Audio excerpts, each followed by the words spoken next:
아멘. 주 예수여, 창세기에서부터 아벨과 셋의 길을 따라가는 주님의 증인들은 이 생을 행인과 나그네로 장막에 거하면서 이 땅에는 영원히 구할 처소가 없다고 하나님의 말씀을 증거하고, 사람들을 만나면 세상을 정죄하고 하나님의 의를 전파하다가 하나님께 대리감을 받을 때 장엄한 죽음을 통해서 순교의 길을 감으로 믿음의 증인들의 수를 채우셨는데, 오늘 이 세대에 어둠이 가득하고 죽음의 권세가 역사되는 이 세상 나라의 세상 교계 사람들에게 주님의 말씀을 바로 전해서 사람들을 옳은 대로 돌아오게 하고 빛 가운데로 돌아가게 하는 사명을 행하는 종들이 너무 적고,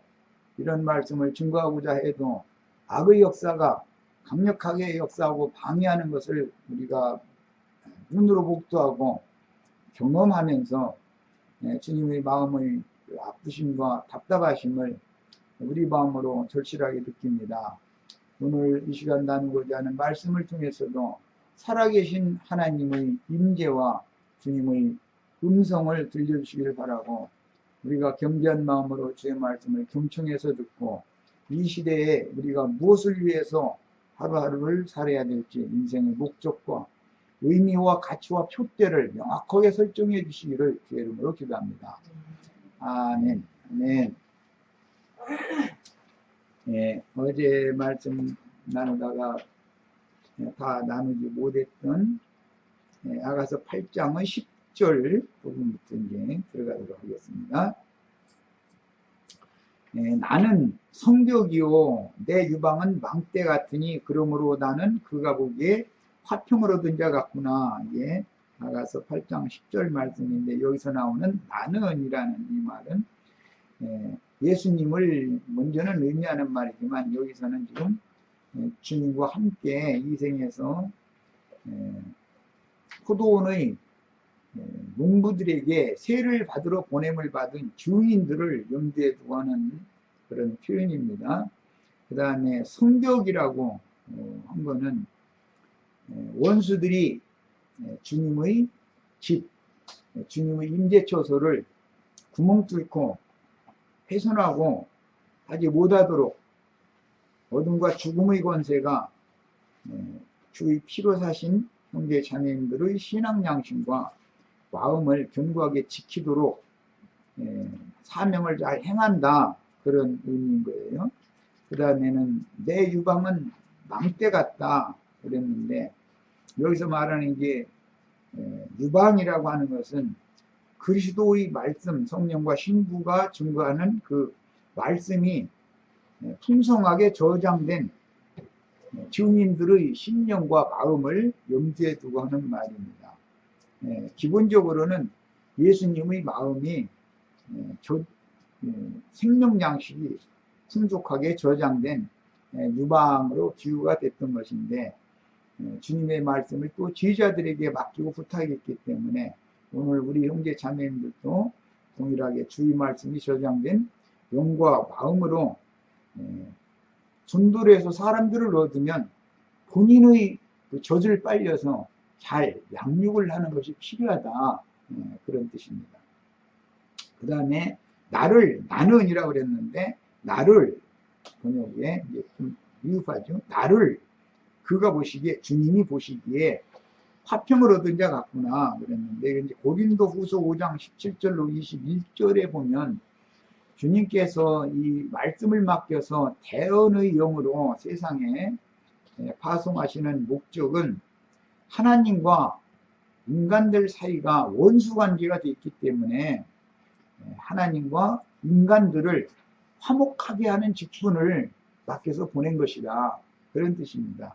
근데 여기서는 주님이 나를 보시기에는 화평을 얻은 자 같구나, 이렇게 표현을 했는데, 물론 내 자신이 화평을, 주님과의 관계가 회복되는 것이 실제는 중요하지만, 뿐만 아니라 나아가서 전도를 해서 다른 모든 죄인들도 주님과 원수 관계를 단절하고 이제 세상 신에게서 죄에게 세상에게 종로로 다른 데서 회개하고 돌이켜서 참 하나님께로 이렇게 돌이키게 해서 하나님이 받으심직한 제물이 되게 함으로 이제 죄인들과 하나님 사이가 화목 관계를 다시 유지할 수 있도록 이렇게 하는 사명을 지금 여기엔 염두에 두고 하는 말입니다. 네. 자, 그 다음에 11절 솔로몬이 바알 하몬에 있는 포도원이 있어서 지키는 자들에게 맡겨두고 그들로 각기 그 열매로 말미암아 은을 1000을 바치게 하였다. 이렇게 11절의 말씀이 나왔는데 예수님은 이 말씀을 염두에 두고 이 말씀은 뒤에 이제 이사야서 5장에 보면 포도원 노래라고 하는 이제 말씀이 나오는데 이 말씀을 염두에 두고 이사야 선지자가 포도원 노래의 말씀을 시로 그걸 푸는 말씀이 있어요. 이 아가서 말씀과 이사야 5장 말씀을 염두에 두고 포도원 품꾼들을 포도원의 그 소작 경작자들에게 포도원을 맡기고 먼 나라로 가신 후에 열매 실과 때가 될 때마다 그 종들을 보내셔 가지고 삭슬 받아오게 했다는 거예요. 이렇게 이제 예수님이 이 이사야 5장 말씀과 아가서 8장 말씀을 가지고 인용을 한 겁니다. 그러니까 성경을 읽을 때는 마태복음 21장 오늘 우리가 나누고 있는 이 말씀을 읽을 때는 이 말씀이 구약 성경의 어디에서 인용이 됐으며 무슨 의도로 이런 말씀을 하신다라는 걸 우리가 이해를 할 필요가 있는 거예요. 성경은 이처럼 성경으로만 해석이 가능하다. 성경 전권에 대한 이해가 흐름과 이해가 없으면 성경을 쪽복음으로 부분적으로 성경을 깨닫다 보면은 잘못하면은 엉뚱한데 함정에 빠질 수가 있는 거예요. 흐름을 따라서 이렇게 이해를 바르게 해석을 해야만 계시록 끝까지 쭉 오리 없이 이렇게 생명강의 흐름을 따라서 계속 쫓아갈 수가 있는 것이 잘못하면 지리로 빠져버릴 수가 있는 것이거든요. 이제 오늘의 교계가 다 가만히 보면 어떤 부분은 참 진리를 잘 전하는데 어떤 부분에 가면 엉뚱한 대로 이렇게 빠져나가는 것을 보잖아요. 네. 그런 거는 하나님께서 일부러 그들에게 그렇게 교만한 그들에게 자기 함정에 스스로 빠져서 이렇게 멸망받게 하느라고 하나님이 이제 그런 혼미케 하는 영을 보내셨기 때문에 그런 것이죠. 우리는 맑은 청명한 영과 맑은 정신을 가지고 성경이 처음부터 끝까지 흘러가는 그 흐름을 절대로 놓치면 안 되는 거예요. 어떤 성경 번역마다 5번역이 있을지라도 성경의 흐름을 쫓아가면은 그걸 다 바로잡을 수가 있어요. 성경은 반드시 이런 관점을 가지고 읽으셔야 됩니다. 자, 이제 11절 말씀으로 들어갑니다. 솔로몬은 어제 잠깐 소개해드린 것처럼 히브리인들의 언어로는 샬롬이라고 하는 화평, 하나님과 평화가 있을지어다. 그런 화평이라고 하는 의미의 인사말을 통상적으로 합니다. 당신의 가정에, 당신에게 또는 당신의 주위 사람들에게 화평이 있기를 바랍니다. 평화가 있기를 바랍니다. 그런 뜻으로 만나면 샬롬 이렇게 인사를 하죠. 그런데 그 샬롬이라고 하는 이 말이 창세기 14장에 보면 살렘 왕 멜기세덱이라는 말이 나와요. 거기 살렘이라고 되어 있죠. 팔레스타인 땅의 도읍은 예루살렘이죠. 예루라는 것은 터, 기초라는 뜻이고 살렘이라는 말은 화평, 평화 그런 뜻이에요. 그러니까 예루살렘이라고 하는 하나님의 도읍은 예수 그리스도의 구속의 터 위에 평화가 이루어지는 것이 주님 나라의 도성의 의미를 갖는 거예요. 그래서 예를 들어서 전쟁, 미움, 분노 이런 것을 일으키는 것이 다 마귀의 역사잖아요. 그럼 결과적으로는 평화가 이루어지려면 예루살렘 성에 들어가려면 마귀의 권세를 다 경멸시키고 마귀를 다 이겨야만 그 마음에 신과 평화가 오는 거예요. 예루살렘에 들어간다라는 말은 사실은 나의 심령과 마음이 주님의 심령과 마음과 연합되는 거, 일치되는 거, 이제 로마서 6장이나 다른 데서 보면은 주와 합하는 자는 뭐 한 명이니라. 내가 믿음으로 말미암아 예수와 합하여, 예수와 연합하여 함께 십자가에 못 박혔다. 또 내가 믿음으로 말미암아 예수와 함께 장사되었다. 거기 전부 연합이라는 용어가 나와 있는데, 이것은 그래서 이제 다른 비유로 하늘과 땅이 이렇게 맞닿는 거, 이게 이제 상징이에요. 셈족의 언어 관습이에요, 이것이. 하나님이 땅으로 내려오고 땅은 그 하나님을 영접을 해야 되는 거예요. 그러면 거기 생명의 씨가, 기름 부음을 통해서 생명의 씨가 심어지는 거예요.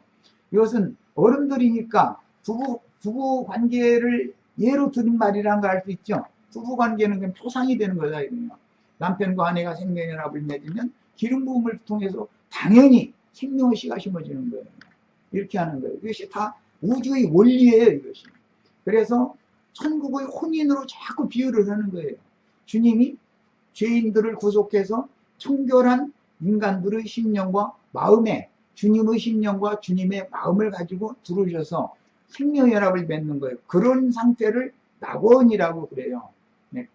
시편에 보면, 시편 45편에 보면 극락의 하나님 이런 표현이 나오죠. 네. 그런 상태가 영원히 지속되는 것, 그것을 추구하는 거단 말이에요. 우리가 지금 이 땅에 신앙생활 하는 것은. 인간 세상에서는 젊은 날 사랑하는 남편과 사랑하는 아내가 생명의 연합을 맺고 그 땅에 기름 부음을 통해서 생명의 씨를 심고, 그럼 또 아내도 남편도 기쁘고, 이런 것은 초상이다 이거예요. 그래서 땅에 에덴 동산을 창설하시고 나무가 나게 하시고, 이런 게 상징인 거예요.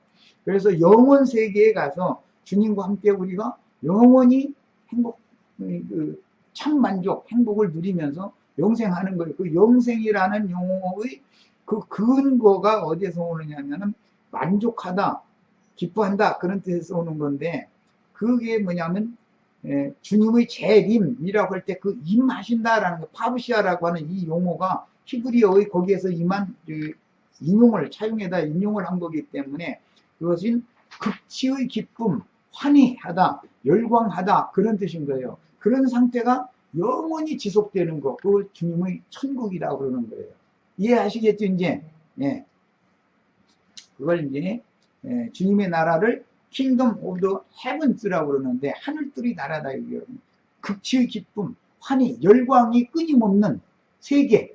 그거는 그러니까 어떤 물질적인 나라가 그런 것이 아니라 정신세계라는 걸 이해할 수 있겠죠, 이제. 주님의 나라는 정신세계인 것이다. 첫 아담의 정신세계를 심판해버리고 둘째 아담, 마지막 사람인 예수 그리스도의 정신세계와 우리가 연합이 되면 내가 주 안에 천국의 왕과 내가 황후가 되어져서 생명의 연합을 맺은 상태로 영원히 행복을 누리는 것, 이것을 천국이라고 그래요. 이런 성경의 개념을 이해를 먼저 하셔야 돼요. 아가서를 하면은 이런 걸 설명할 기회가 참 많은데 표현이 여러 각도로 이게 나와 있기 때문에, 그러나 어쨌든 어른들이니까 간략하게 이렇게 소개를 해드리고 넘어갑니다. 자, 그런데 솔로몬은 하나님의 아들 예수님을 상징한다는 걸 이제 소개해드렸죠. 그 솔로몬의 아내는 술람미라고 하죠. 아가서 1장에 술람미를 사랑하잖아요.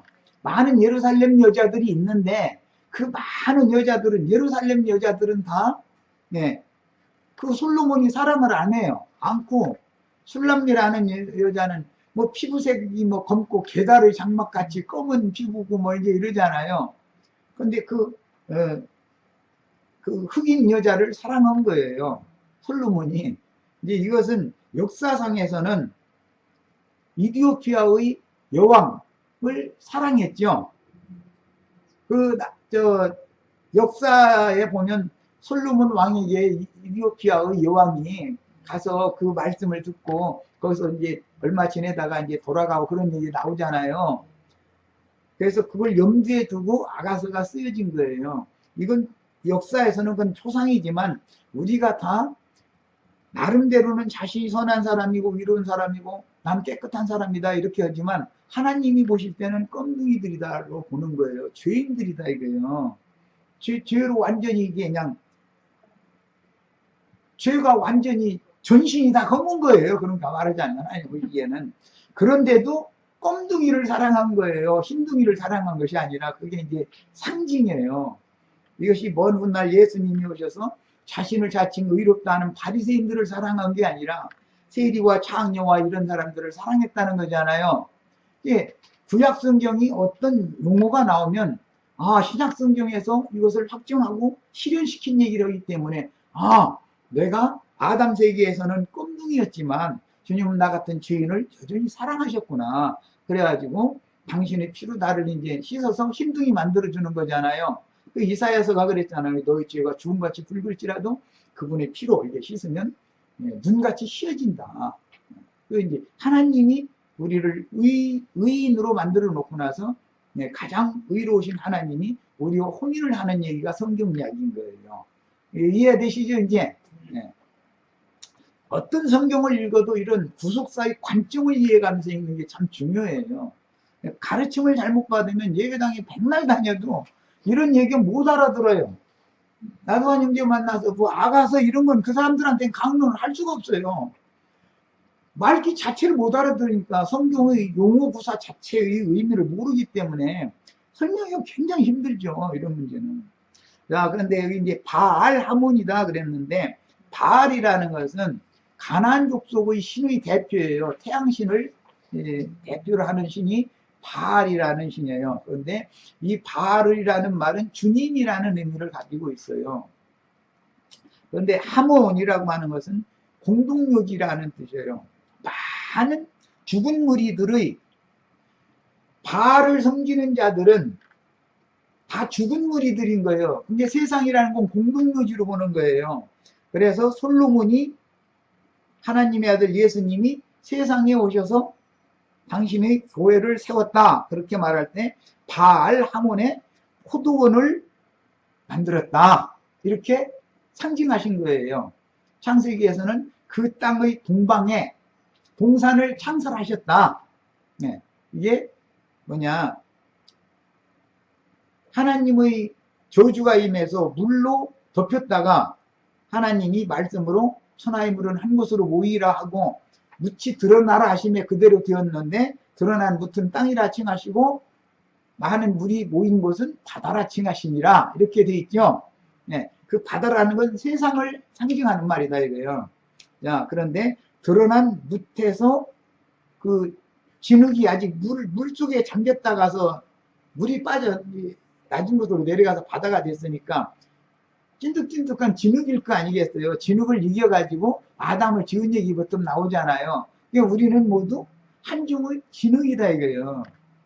진흙을 이겨서 육의 몸을 만들어 놓고 그 코에 생기를 불어넣어서 속사람을 또 지은 거예요. 양심과 마음이라고 하는 이 기능을 지은 거예요. 신과 교통할 수 있는 두 분을 지었어요.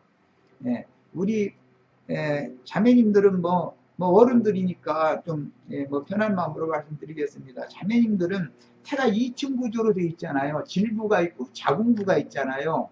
항상 이렇게 되어 있어요. 이것은 사람의 몸의 구조를 말하는 것이다 이거예요. 그러면 마음을 거쳐서 사람의 심령에 들어와서 심령에 씨가 심어져야만 발화가 되는 거예요. 상징이에요. 모든 씨에는 씨 껍질이 있지만 그 몸을 이루고 있는 영양소가 있고 중심에는 씨의 핵이 있어요. 그 핵이 씨의 역할을 하는 거예요. 땅에 들어가면 이것이 이제 썩으면 영양소를 공급해서 핵이 발화를 될 때 그 영양소를 먹어가면서 일어나기 때문에 바위에 떨어진 씨라도 일단 그 기본적인 영양소를 그 몸이 썩으면서 씨가 이렇게 자랄 수 있어요. 그러나 뿌리를 내리지 못하면 나중에는 스스로 살 수는 없게 되는 것이니까 타겟에서 죽는 거잖아요. 이런 이치를 잘 생각해 보면 이 우주 이치라는 건 일관된 거단 말이에요. 항상 성경 어느 곳에 얘기를 해도. 그래서 솔로몬이 하나님의 아들 예수님께서 이 세상 죄인들이 죄악이 가득한 세상 바알 하몬에 오셔서 포도원을 세웠어요. 이것이 주님이 지금 마태복음 21장에서 어떤 한 집 주인이 포도원을 만들고 산울로 두르고 망대도 세우고 포도즙 따는 틀도 만들고 다 준비해 놓고 먼 나라로 가면서 포도원 품꾼들에게 그걸 맡기면서 농사를 잘해라 하고 부탁하고 간 다음에 그 다음에 실과 때가 됐을 때 종들을 보내서 그 세를 받아오게 했다. 세라는 건 어제 잠깐 말씀드린 것처럼 5분 1을 11조를 배로 내는 거예요. 5분 1을 세로 받아오라고 보냄받은 추수꾼들이 또 있었다는 거예요. 농사 짓는 사람들이 있고 추수된 곡물을 걷어가는 사람들이 있는 것이죠. 나두관 형제는 지금 농사를 짓는 일을 하는다기보다는 세상 교회 목사들에게 주님이 맡겨서 농사를 다 짓게 만들었는데 심는 자들은 그들이 하는 것이고 거두는 자, 예수님이 보낸 지휘자들은 거두는 자들을 보내는 거기 때문에 그런 일을 하는 거예요. 그러면 거두는 자가 보냄을 받으면 당연히 줘보내야 되는 거잖아요. 그런데 다 자기 것을 삼으려고 주위 종들이 보냄을 받으면 세를 내지 않고 다 그들을 밖에서 죽였다는 거잖아요.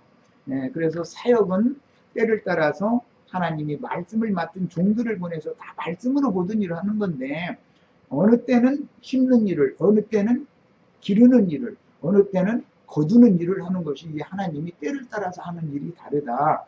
그러면 지금이 어느 때인가라는 것을 뭘로 구분하느냐?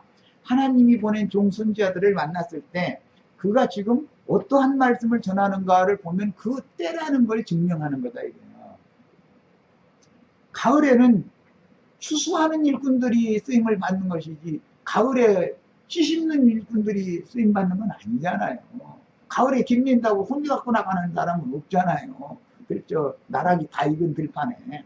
이제 이런 이치를 하나님은 그분의 마음에 원하시는 대로 때와 기한을 마음에 정해두셨다 그랬어요. 두시고 시류대로 그 종들을 때를 따라서 이렇게 보내는 거예요. 이런 이치를 꼭 깨달으시기를 바래요. 이런 얘기 이제 잘못 전하면 오해받게 굉장히 오해받을 수 있는 소지가 많은 말이죠. 그러나 사마리아 여인에게 물 달라고 요구한 이야기도 그게 아가서에서 인용하는 말이에요. 동산에 이제 봉한 샘이 있었어요. 그런데 그 샘에 포도원이 포도가 심어져 있고 뭐 여러 가지 실과가 심어져 있는 그 동산에 솔로몬이 와서 그 술람미 여자 보고 나 물 달라고 그러거든요. 내가 물이 마르다 이런 하면은 그게 뭔 뜻이냐면은 난 너를 사랑한다고 청혼하는 얘기인 거예요, 사실은. 그런데 술람미 이 여자로 상징된 사마리아 여자 죄인이잖아요. 껌둥이잖아요. 영적으로는 그게 사마리아 여자 껌둥이거든요. 우리가 다 껌둥이들이었어요. 하나님이 눈으로 볼 때는. 오셔서 물을 청하는 거예요. 그 말은 너를 여러다고 나는 너를 마시고 싶다. 그 말은 그 사람의 영을 서로 누리는 상태를 말하는 거예요. 동산에서 그 꿀물을 서로가 마시고 막 이런 얘기가 나와요. 그런 것이 의미를 잘 생각을 하셔야 돼요. 남편과 아내가 서로 만나서 그 동산에서 꿀물이 흐르니까 그렇게 마시잖아요, 서로. 그리고 동산의 실과를 서로 따서 먹고, 그런 내용이 아가서예요. 이런 모든 이치를 하나님의 말씀을 이해할 때 이건 좀 구속사에 맞춰서 예수 그리스도가 버림받은 죄인들에게 찾아오셔서 사랑 고백을 하고 이제 사랑 고백을 한 번, 두 번 해가지고는 못 알아들으니까 이제 점점 유방이 생기기 전에는 점점 더 이게 봉을 막 그 샘을 안 열어준다는 것이죠. 더 막 강하게 막 봉하는 것이죠. 그러다가 어느 날 이제 유방이 생기고 처녀가 되고 그러니까 하나님께서 이제 그런 힘을 보내주시니까 때가 되면 이제 그 주님께 이제 물을 이렇게 대접을 하는 거거든요. 이런 것은 다 상징이다. 사마리아 여자도 예수님이 먼저 오셔서 사마리아 여자에게 물을 청했죠. 예수님은 사마리아 여자를 통해서 물을 마셨고 사마리아 여자를 통해서 음식을 잡수신 거예요. 그런데 사마리아 여자도 동시에 다시는 목마르지 아니하는 그 물을 내가 너에게 네가 나한테 물 준다고만 하면 나도 너한테 다시는 목마르지 않는 그 물을 줄 수 있다. 그러니까 그 물 나에게 달라고 그랬잖아요. 그럼 이제 서로 사랑 고백이 서로 통했다 그 말이잖아요. 그래서 서로가 물을 마시고 서로가 먹은 걸로 이렇게 상징이 돼 있는 거예요. 에덴 동산에 생명 강수가 흘렀고 생명나무 과실들이 있잖아요. 과실들 따먹고 생수를 마시고 창세기 1장, 2장, 3장 쭉 거기서부터 계시록 끝까지 동일한 말씀이 흘러가는 거예요. 계시록에도 보면 거룩한 성 예루살렘에는 그 중앙에 강이 흘러가고 생명강이 흘러가고 강 좌우에는 생명나무들이 쭉 있어가지고 12가지 과실을 매달마다 맺는다는 거잖아요. 그럼 이제 땅의 왕족들, 우리 이제 새 땅의 왕이 되는 우리 형제 자매님들이 다 이제 왕들이 된다면이 아니라 되는 걸로 이제 날 믿으면 그렇게 되는 거예요. 말씀 깨닫고 믿으면. 네. 성에 들어갈 권세가 있기 때문에 들어가서 그 생명 강수를 끊임없이 마시고 생명나무 실과를 끊임없이 먹고, 그러고 나서는 그걸 가지고 밖에 나가서 자기에게 부여한 나라에 가서 그걸로 또 다스리는 거예요. 그걸 공급하는 거예요. 하늘 아버지께로부터 받은 그런 생명의 말씀과 생명의 성령을 가지고 오셔서, 예수님이 오셔서, 우리 심령이 오셔서, 어제 이제 잠깐 말씀드렸죠. 우선 다른 사람들을 다스리는 것을 중요하게 여기시지 말고 나를 다스려야만 주님이 왕의 왕이 될 수가 있는 거다. 뭘로 다스리느냐? 그분은 다스린다고 할 때 공급을 한다 이거예요. 아내와 남편이 결혼을 하면은 남편은 당연히 나가서 밖에 나와서 가정 살림에 필요한 돈을 벌어다 줘야 되는 거잖아요. 공급을 할 책임이 있는 거잖아요, 남편은. 그 책임을 다하면 아내는 남편을 당연히 공경하기 마련이고, 존경하면서 좋은 가정을 이룰 수 있는 거는 뭐 세상의 이치도 똑같은 거잖아요. 하나님이 다스리는 것은 말씀을 가지고 오셔서 또 성령을 부어주셔서 먹고 마시게 해주면 다 굴복하게 돼 있는 거예요. 짐승도 자기 밥 주는 주인은 다 알아봐요. 짐승도 밥 주는 주인한테는 순종을 잘하게 돼 있어요. 주님은 이처럼 공급을 하는 분이다. 이런 이치를 이해하셔야 돼요. 그런데 좋은 거룩한 땅에다가 포도원을 지은 게 아니라 바알 하몬이라고 하는 것은 공동묘지인데, 여기는 시체 썩은 동네자라는 뜻이에요. 원래가 많은 무리의 주라는 이제 그 문자적인 뜻으로는 바알은 주라는 뜻이고, 하몬곡, 하모나 이런 말이 이제 에스겔서 39장에 나오죠. 그거는 뭐냐면 공동묘, 죽은 자들이 이렇게 누워있는 공동묘지라는 뜻이에요. 근데 이것은 어둠과 죽음의 세계인 세상 나라에 예수님이 육신을 입고 오셔서 거기에다가 포도원을 세운 거예요. 주님의 교회를 세상에 세운 거예요. 이걸 상징하는 거예요.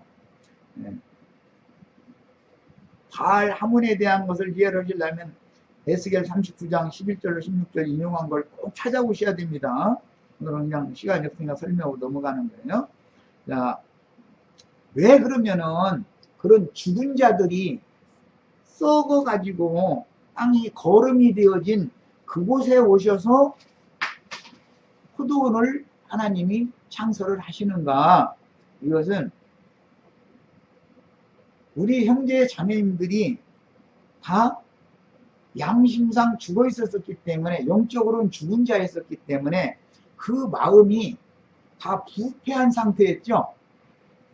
우리들이 마음이 사실은 하나님이 보실 땐 영은 죽어 있었고 마음은 썩은 상태에 있었어요. 세상에서 사람들이 너무 심하게 안 해야 되는 그 인간 도리에서 너무나 벗어나면, 아이고 그 인간의 정신 상태가 썩어버렸더만 그러죠. 뭐든지 썩으면 거름이 되는 거예요. 이해되시죠? 거름이 많은 땅이래야 농사가 된다 이거예요. 그래서 죄인들의 마음에 찾아오시는 것은 하나님의 생명의 능력인 거예요. 생명의 씨가 심어지면은 원래는 자체적인 씨의 그 걸음길을 가지고 영양분을 가지고 발화하고 어느 정도까지 자라지면 그 다음에 뿌리가 내리면은 걸음길을 뿌리가 그 다음부터는 빨아들여 가지고 스스로 생존을 해야 되는 거단 말이에요. 이게 생명의 원리인 거예요. 죄송하지만 우리 자매님들의 태는, 그러니까 하나님 볼 때는 정결할 때 잉태가 되는 게 아니고 아주 더러운 상태에서 잉태를 시키는 거예요. 이게 다 비유들인 거예요. 그리고 이제 뭐 의사 선생님 앞에서 또 이런 얘기하게 돼서 그런데, 태의 벽이 두껍다라는 건 거름이 많다라는 말이죠. 태의 벽이 얇으면 자꾸 낙태되잖아요. 아이가 그 생명체가 태 속에서 뿌리를 못 내리니까 낙태가 쉽게 되잖아요. 그런데 태의 벽이 두껍다는 것은 그만큼 아이가 자랄 수 있는, 뿌리를 내리고 죽지 않고 잘 자랄 수 있는 영양 공급을 충분히 받을 수 있다는 뜻이잖아요. 그래서 좋은 태라는 말은 사실은 태의 벽이 두껍다는 걸 말하는 거예요. 네. 자궁의 벽이 두꺼운 사람이 건강한 아이를 잘 길러낼 수 있는 거죠, 뱃속에서. 네, 세상의 이치도 그렇다는 거예요. 자, 이것은 내가 어떠한 죄인인 것을 깊이 뉘우치고 크게 깨닫는 사람의 마음에 주님의 말씀이 잘 심어지면은 그 사람은 건강한 영혼으로 생명이 잘 자랄 수 있다는 거예요. 토양이 돼 있는 거예요. 그래서 마태복음 13장에 천국 농사 비유를 할 때 보면 좋은 땅에 좋은 씨가 심어지는 얘기가 나온 거잖아요. 씨도 좋아야 되지만 땅도 좋아야 된다 이래요. 흙이 깊고 거름기가 많은 밭, 흙이 얇고 바로 밑에 돌이 다 있는 밭, 비유를 하셨잖아요. 그럼 무슨 뜻이에요? 돌 위에 흙이 얇은 밭에 씨가 심어지면 타기에도 금방 죽잖아요.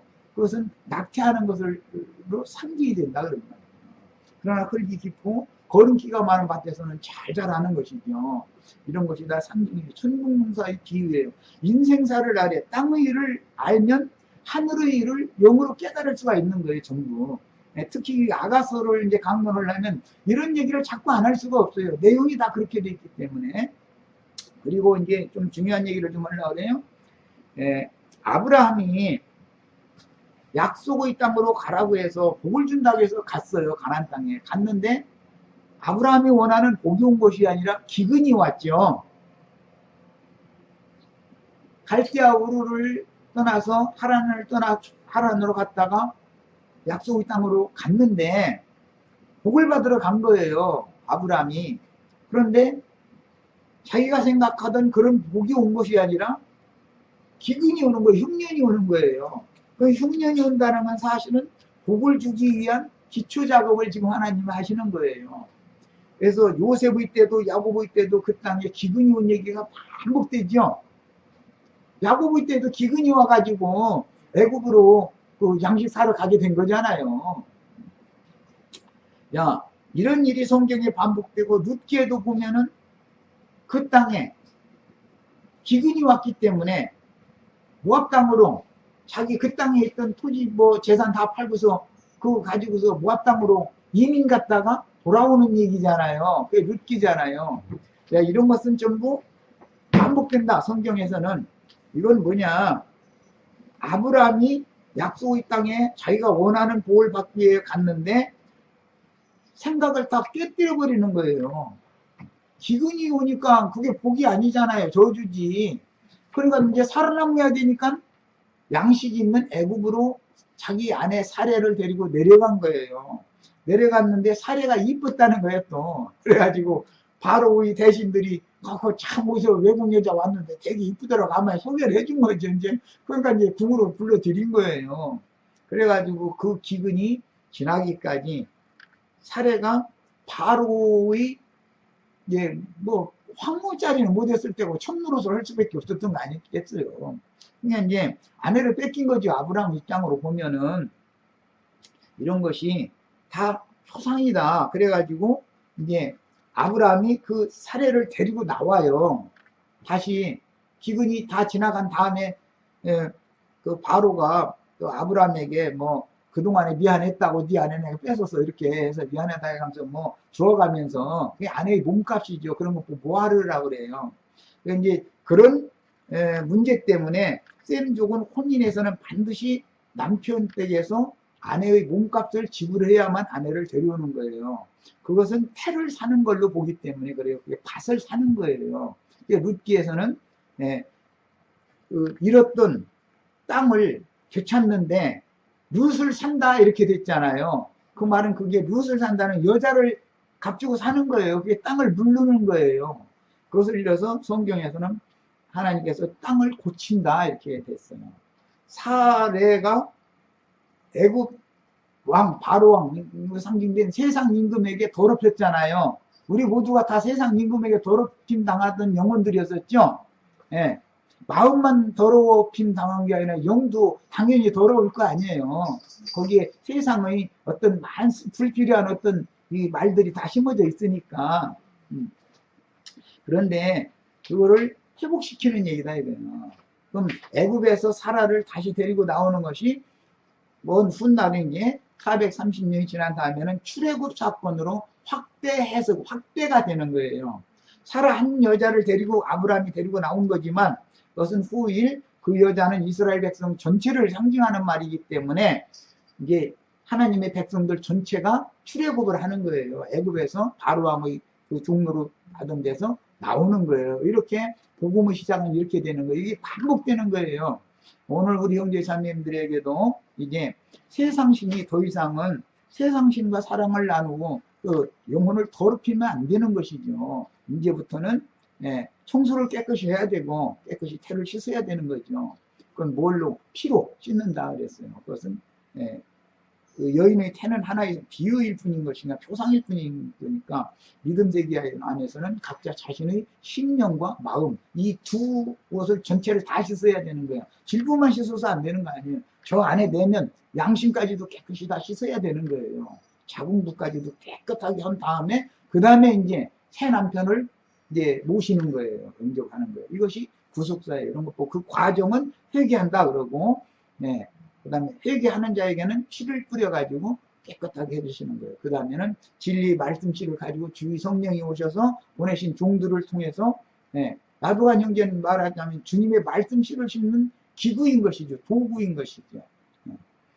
이렇게 해가지고 하나님의 말씀, 진리의 말씀씨를 갖다 심으면 그 말씀이 사람의 심령에서 발화를 하면 거듭나는 거예요. 이것이 성경의 구속사의 핵심 주제인 거예요. 먼 훗날 하나님의 백성들이 바벨론으로 사로잡혀 갔다가 다시 돌아오잖아요. 사라가 애굽으로 사로잡혀 갔다가 다시 돌아오잖아요. 항상 이게 반복된다. 결론적으로는 세상 교계에 믿는 모든 성도들이 세상과 짝한 더러운 음욕교회에 다 사로잡혀 가는 거예요. 큰 성 바벨론으로. 그런데 여기에서 추수꾼들이 오면은 거기에서 회복시킨다 이거예요. 불러낸다 이거예요. 불러내가지고 깨끗하게 영혼을 씻게 만들고 이제 주님의 재림을 이제 기다리는 거잖아요. 그래서 주님이 진리와 생명의 성령께서 오셔서 정결케 된 형제 자매님들의 영혼을 당신의 것으로 이제 아내로 취하게 만드는 사명을 행하는 사람들은 세를 받아서 하나님께 바칠 의무가 있는 사람들이다 이거예요. 이해되셨죠 이제? 이게 농사는 세상 쪽의 목사들이 했는데 나도 한 형제는 열매를 새로 거둬가지고 하나님 것으로 드리는 사명을 수행하는 중이다. 이렇게 이해를 하시면 이 아가서 말씀을 이해하는 데 도움이 되는 거예요.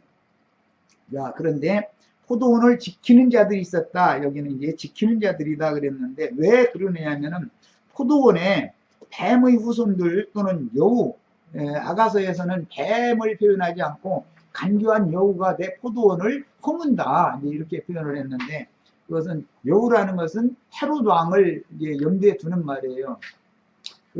저 여우 헤롯에게 가서 내가 오늘과 내일 전도를 복음을 전하다가 제 3일을 완전케 드리라 이 말씀을 그것도 아가서에서 인용하는 말이에요. 주님의 교회를 허무는 세상 왕이 있다 이거예요. 그 세상 왕이라는 게 이제 계시록에 땅의 왕족들이 일곱 음녀 일곱 머리들 그들은 땅의 왕족들이다 그리고 일곱 산이다 이제 그랬는데 그런 자들이 있는 거예요. 허무는 자들이 주님의 교회를 허무는 자들이 있어요. 그게 포도원을 잘 지키지 못하는 자들인 것이죠. 그렇기 때문에 지키는 자들과 이제 부딪힐 수밖에 없어요. 지키는 자들은 여기서는 삭슬 받으러 보냄받은 자들이에요. 사마리아 여자와의 대화 중에서 그 대화가 끝난 다음에 너희가 눈을 들어서 밭을 보라 휘어져서 추수할 때가 되었다.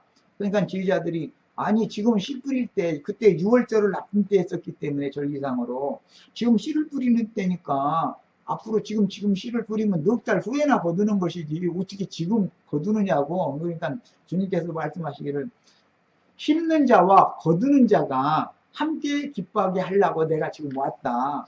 예, 앞에 심는 자들을 보냈고 너희는 거두러 내가 보낸다. 그래서 추수 얘기를 하시는 것이잖아요. 그 요한복음 4장이 앞에는 사마리아 여자를 예수님이 맨 먼저 추수를 하는 얘기를 한 거고, 그 다음에 제자들을 또 보내서 추수꾼들을 쓰는 얘기를 하는 거예요. 이런 것이 다 성경의 일관된 어떤 흐름을 가지고 있는 거예요. 이런 이치를 꼭 깨달으셔야 돼요. 그래서 땅에 농사하는 자들이 필요한 거예요. 공학 선생들이 초보의 도를 가르쳐서 세상 사람을 세상 교회로 불러들여서 초보의 도를 가르치는 사람들이 필요한 거예요. 그러나 때가 되면 거기서 장성한 자는 불러 빼내가지고 다시 온전케 마음에 숨은 속사람을 단장시켜서 이제 완전히 시집을 보내는 일을 할 사람이 또 와야 되는 것이라는 거예요. 농사라는 건 항상 단계가 이렇게 있는 거예요.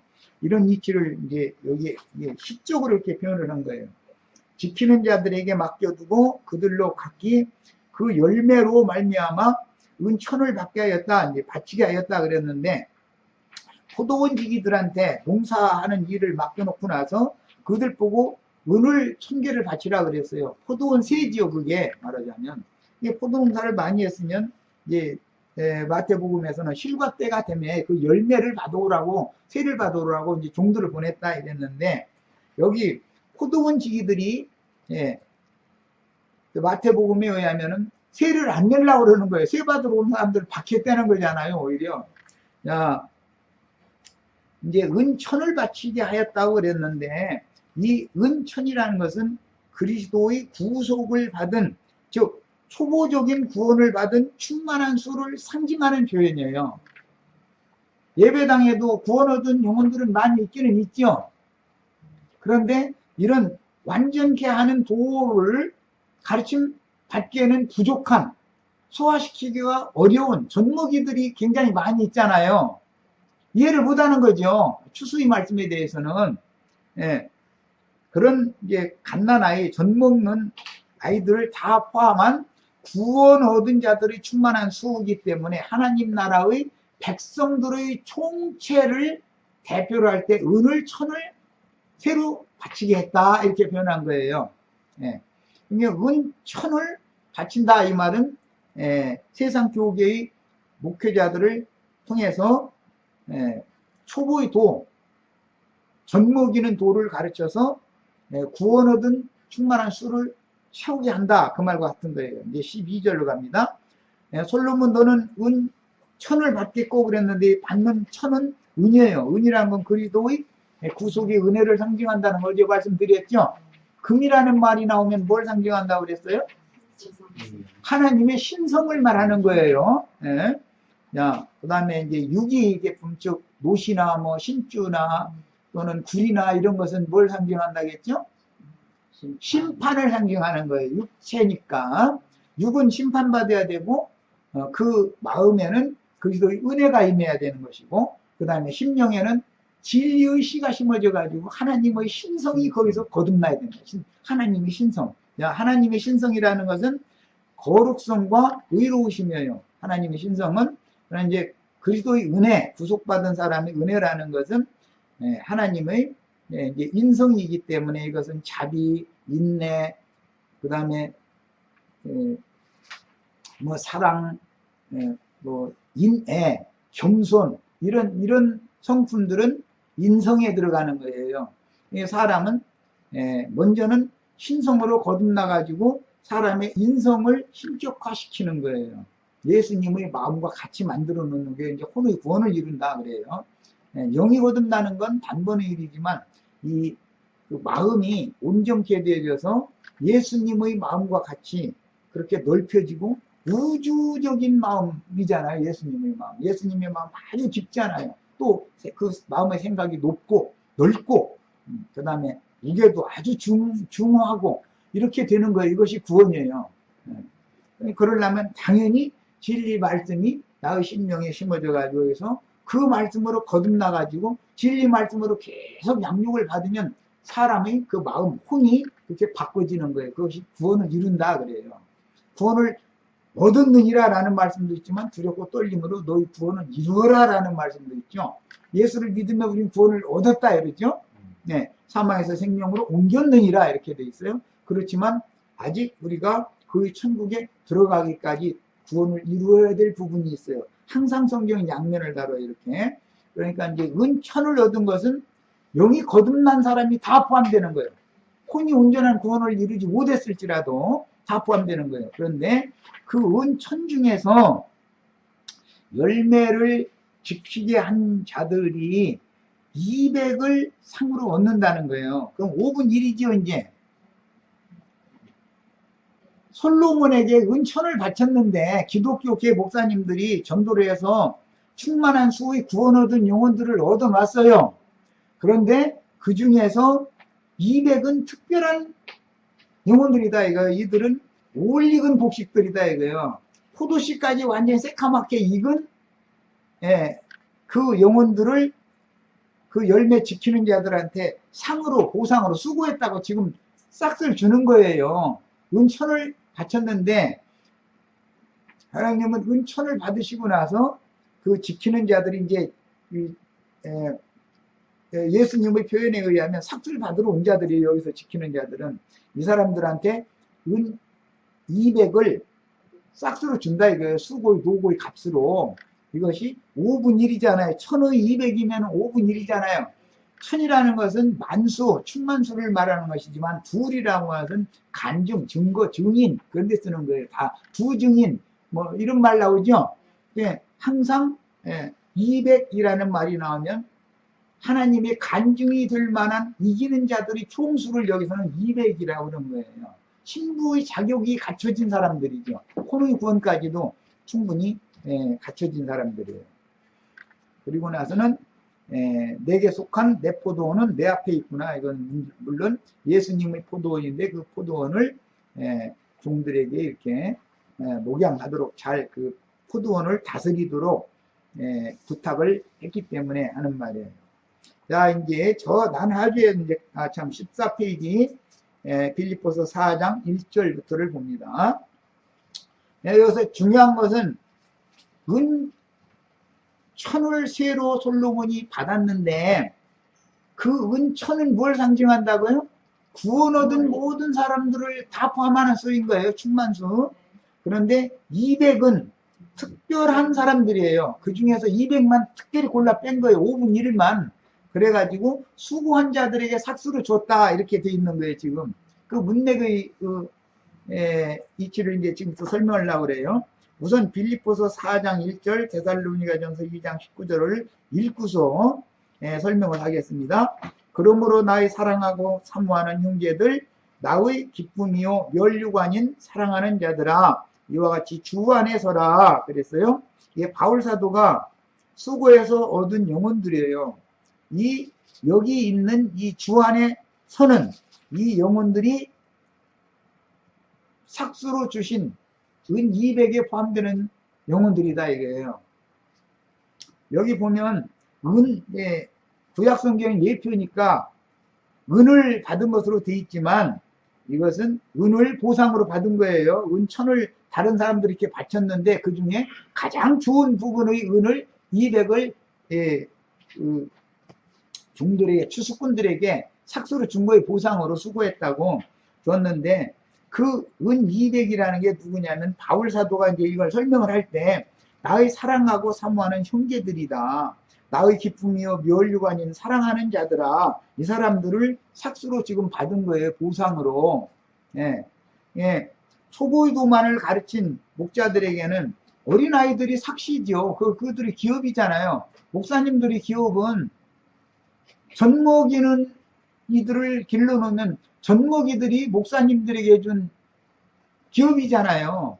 그러나 200을 얻은 이 사람들은 특별한 분깃을 얻는 거예요. 혼까지 온전케 된 사람, 하나님의 간증이 될 만한 영혼들이다 이거예요. 자, 그 다음에 데살로니가전서 2장 19절 또 봅니다. 우리의 소망이나 기쁨이나 자랑의 면류관이 무엇이냐? 그가 강림하실 때 주님이 이제 신부를 데리러 오시는 거예요. 우리 주 예수 앞에 너희가 아니냐 그랬어요. 우리 형제 자매님들이 나두한 형제의 어떤 가르침에 대해서 영적인 깨우침을 받아가지고 혼의 구원까지 온전한 구원을 다 이루면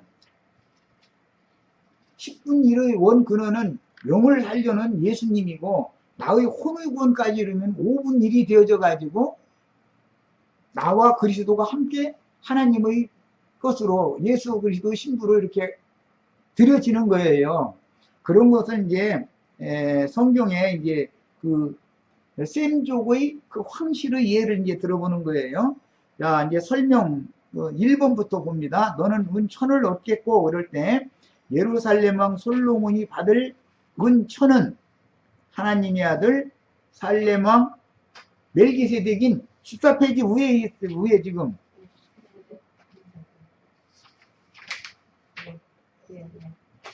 예루살렘 왕 솔로몬이 은천을 받는 거잖아요.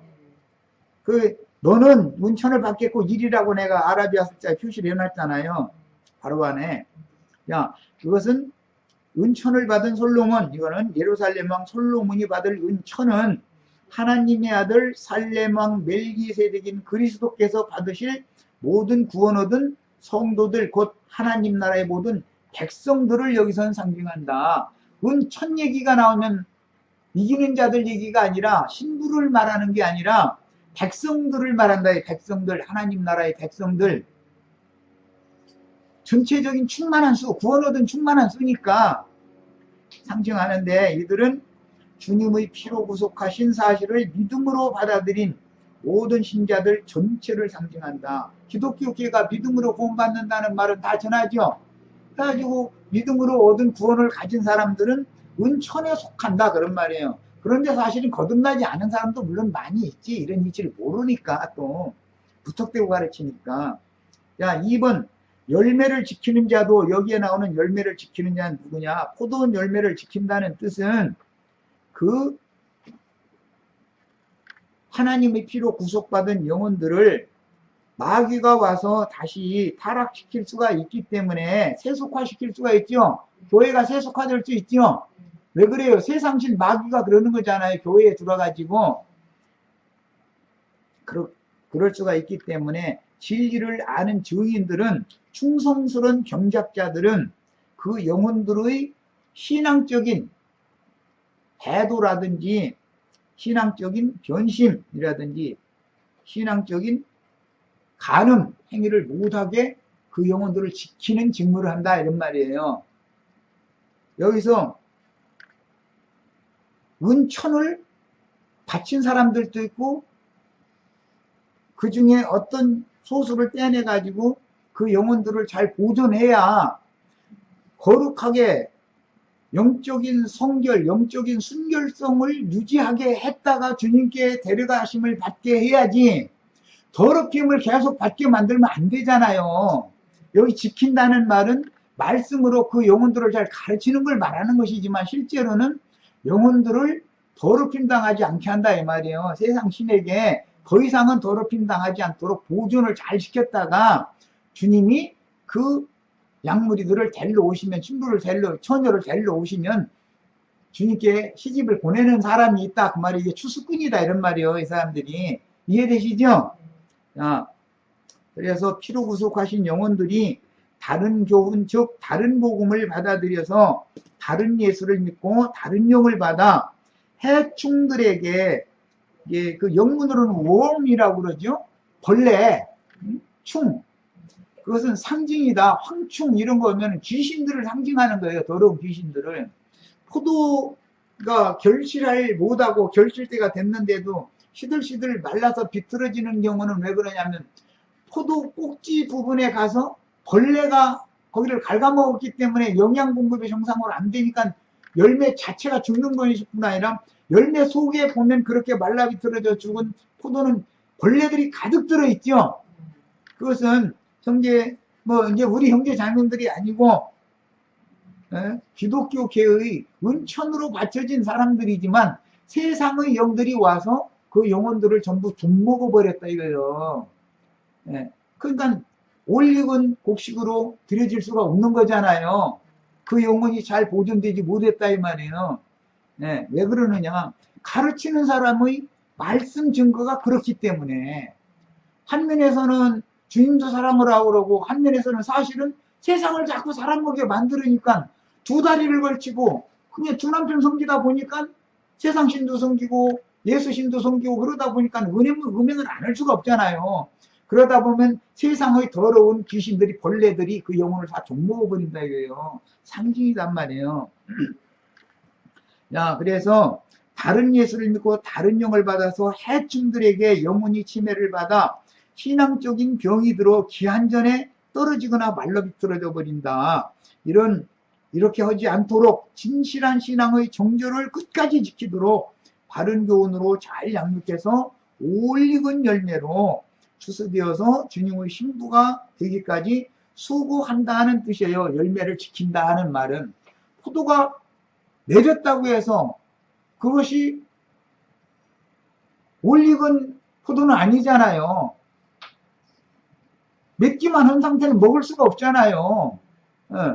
예수님은 농사를 왜 시켜요? 세를 왜 받아가요? 그 포도를 먹으려고 예수님 농사를 시킨 거 아니에요. 그리고 세를 받은 거 아니에요. 그런데 중간에 다 열매를 맺었지만 중간에 병들어서 그렇게 말라 비틀어지면 다 소용없는 거다 이게. 은천이라는 거 하나님은 귀하게 보질 않는다. 솔직히 말하면 그 말이다 이거예요. 기독교 계계에 있는 구원을 자랑하는 사람들을 하나님은 그렇게 귀하게 보지 않는다 이거예요. 왜냐하면 거기엔 전부 병든 거, 저는 거, 눈먼 거 이런 병신들만 거기 가득하기 때문에. 왜 그래요? 세상 귀신들이 들어와서 그 영혼들을 지금 다 좀먹어버린 거 아니에요. 네. 그렇게 보는 거예요. 야, 주님의 피로 사신 귀한 영혼들을 부탁받은 충성스러운 종들이라면 당연히 양무리가 진리와 생명의 말씀으로 잘 자라서 모든 미혹들을 이기고 온전케 되어 등불을 밝히며 주님의 날을 간절히 고대하는. 주님의 날이라는 건 내가 죽는 날을 말하는 거예요. 모든 사람 한 번 죽게 돼 있죠. 그날 주님이 나를 데려가시는 거잖아요. 당신의 영원한 집으로. 그때 병든 상태로 데려감을 받을 수는 없는 거다 이거예요. 건강한 처녀로 데려감을 받아야지. 야, 그 주님의 날을 간절히 고대하는 정결하고 신실한 처녀로 주님께 중매하는 직무를 충성스럽게 수행하다가 순교자로 데려감을 받는 증인들을 일러서 삭슬 받은 열매를 지키는 자들이라고 아가서 8장 12절에 비유를 해놓은 거예요. 그런 증인들은 포도원을 허무는 교활한 여호와 뱀의 후손들을 대적하며 일생을 헌신하다가 전하는 복음이 다른 거지요. 말씀 내용이. 그러니까 서로가 싸움이 안 벌어질 수가 없는 거예요. 그들은 포도원 열매를 세를 안 내려고 그러고 우리는 강제로 세를 내놔라 하고서 빼다가 주님께 중매를 시키려고 그러고 그러면 부딪히지 않을 수가 없는 거예요. 이런 원리를 알아야 된다.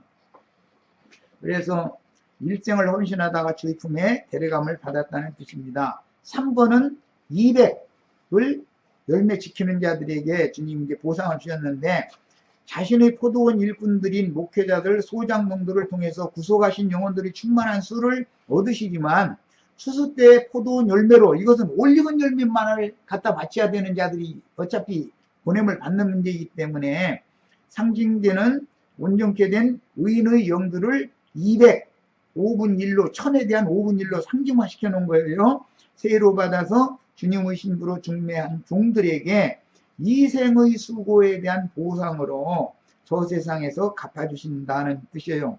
주 예수의 날 곧 주님의 왕국이 실현될 때 대관식의 주인공인 황후를 길러낸 증인들에게 그녀는 주님 앞에서 자랑과 영광의 면류관이 되는 것이다. 우리 형제 자매님들이 올익은 곡식으로 주님이 사랑하시는 황후로서 대관식에 참여한 황후를 내가 바라보고 있다면 얼마나 흐뭇하고 그보다 더 행복할 수는 없죠. 하나님의 종들이 보상은 그거다 이거예요. 형제 자매님들이 온전케 되어져서 주님이 사랑하는 황후가 되는 것이다 이거예요. 종들은 예, 참으로 훌륭한 스승이라면 자신이 길러낸 제자들이 왕 중의 왕이시며 만유의 주제자이신 주님께 가장 큰 상을 받아 새하늘과 새 땅의 분봉 왕들이 될 때 가장 행복하고 기쁘며 자신들의 제자들이 자기의 면류관이 되는 것은 너무 당연한 거다. 그래서 하나님이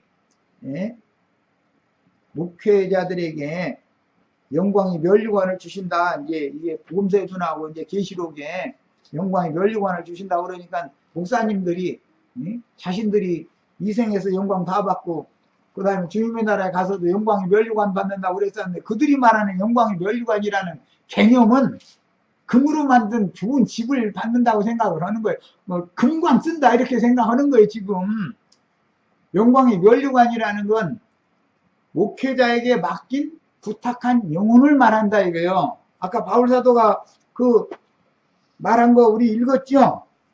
너희가 아니냐 주 예수의 날에 나의 자랑과 기쁨이 면류관이 누구냐 바로 너희가 아니냐 그러잖아요.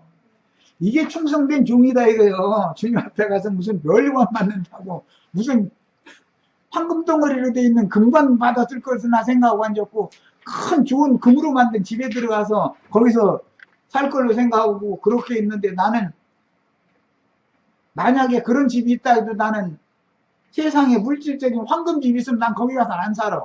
바닥도 차고 뭐 아무것도 못할 텐데 거기 왜 들어가서 그 집에 가서 살 것이며 그거가 황금집이 창공 하늘에 떠 있다면 떨어져가지고 혹시 내 집이 태평양 바다에 잠겨버리면 어째. 그러니까 난 그 집에 안 들어갈 거야 나는.